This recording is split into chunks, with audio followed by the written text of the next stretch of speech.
Vidéo Leader. Numérisez votre vie.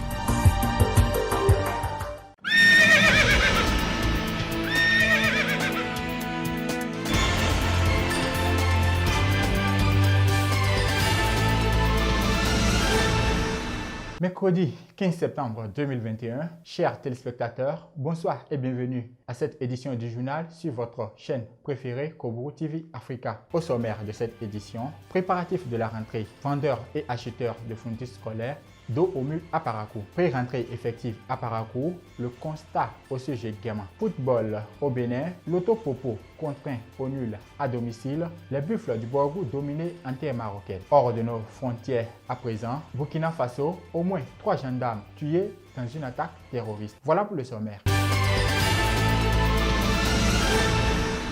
À nouveau, bonsoir. Les préparatifs de la rentrée scolaire ne sont pas souvent chose aisée pour les parents d'élèves car ils doivent mettre à la disposition de leurs enfants tout ce qu'il faut pour une rentrée réussie. Pour savoir comment ces parents d'élèves ménagent leur monture, une équipe de nos reporters s'est rendue sur le site de vente de fournitures scolaires à Parakou. Suivons leur reportage. Nous sommes ici sur la place Tabera qui sert de site de vente de fournitures scolaires à Parakou. Sur ces lieux, on y trouve tout ce qu'il faut pour préparer la rentrée des enfants. Des livres, des cahiers, des sacs d'écoliers, des tissus kaki et bien d'autres outils pour écoliers et élèves y sont vendus. Un vendeur rencontré sur place se plaint de l'affluence qui n'est pas du tout ce qui est souhaité et invite les parents d'élèves à sortir massivement acheter les fournitures scolaires aux enfants pour ne pas être surpris par le temps.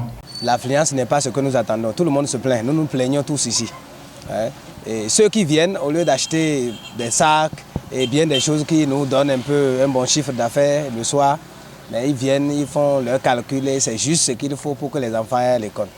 Certains pensent que les prix vont baisser, Bon, nous ne pensons pas que ça vienne comme ça parce que nous-mêmes là où nous prenons les produits, c'est comme ça se passe.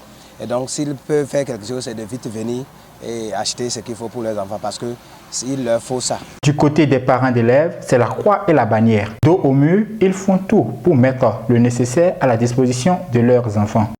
Ça n'a pas été très facile, surtout nous les parents, à voir l'étape que nous sommes en train de traverser. Les temps sont tellement durs, donc vraiment pour pouvoir trouver de l'argent, bon vraiment, en tout cas, nous sommes en train de se débrouiller quand même, nous sommes en train de s'acheter un à un.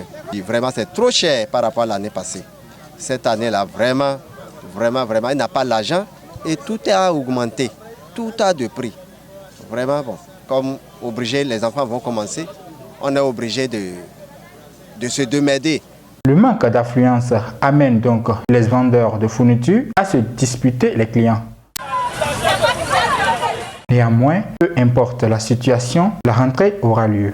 Ce lundi 13 septembre 2021, la pré-rentrée était belle et bien effective au sujet gaiement de Parakou. Pour l'heure, si les membres de l'association s'affairent, les apprenants prient de leur absence. Plus de détails dans ce reportage. Ce lundi 13 septembre 2021 marque la pré-rentrée scolaire au Bénin conformément au calendrier établi par le gouvernement. À Parakou, cette pré-rentrée est effective. Au sujet gaiement de Parakou, l'heure est à la réactualisation de l'emploi du temps du fait des multiples affectations d'enseignants et membres de l'administration.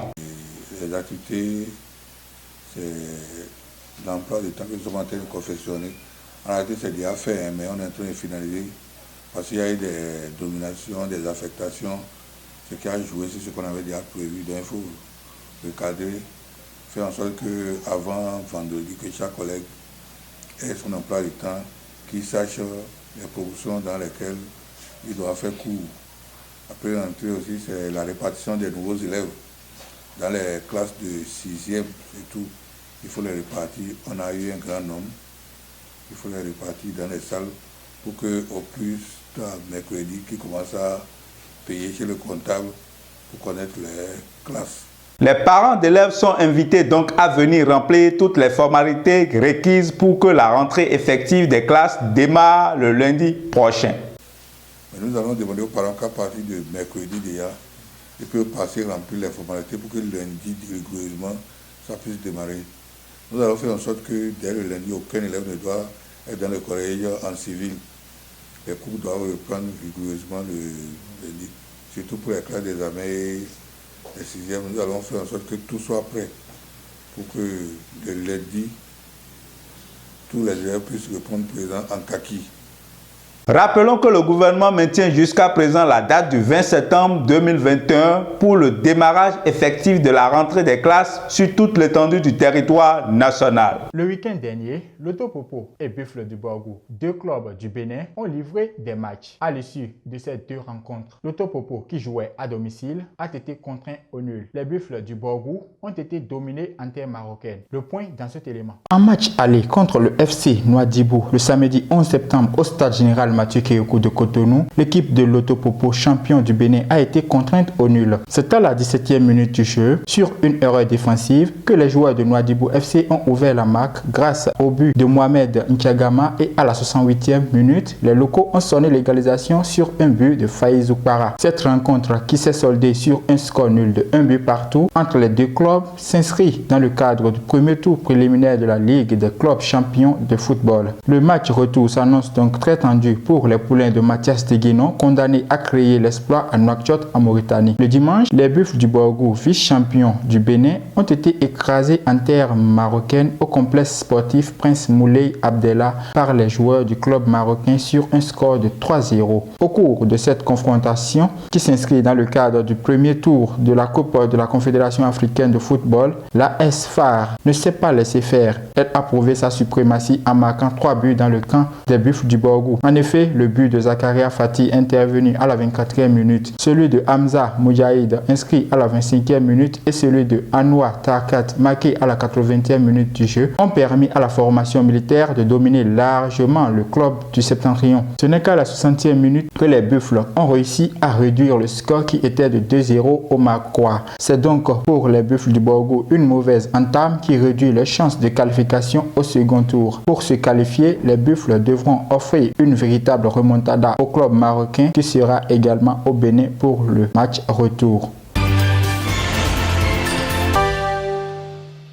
Hors de nos frontières à présent, au Burkina Faso, au moins 3 gendarmes ont trouvé la mort dans une attaque terroriste perpétrée dimanche dans l'est du pays. Suivez cet élément pour plus de précision. Une attaque djihadiste perpétrée dimanche contre les forces de sécurité burkinabé a entraîné la mort d'au moins 3 gendarmes et fait plusieurs disparus dans l'est du pays. À en croire une source sécuritaire, une équipe d'escorte de la gendarmerie a été la cible d'une embuscade au cours de laquelle 3 éléments ont perdu la vie. Les assaillants ont posé des engins explosifs sur la route avant d'ouvrir le feu sur le convoi, a expliqué une autre source sécuritaire. Toutefois, la même source ajoute que d'autres éléments manquent toujours à l'appel, mais les recherches sont en cours pour les retrouver et traquer les assaillants. Par ailleurs, un civil a également été tué, probablement un membre des volontaires pour la défense de la patrie, rapporte Le Figaro. Chers téléspectateurs, c'est la fin de cette édition. Merci de nous avoir suivis et retenez que le journal recommence sur Koburu TV Africa. Restez connectés pour vous informer et suivre tous nos programmes.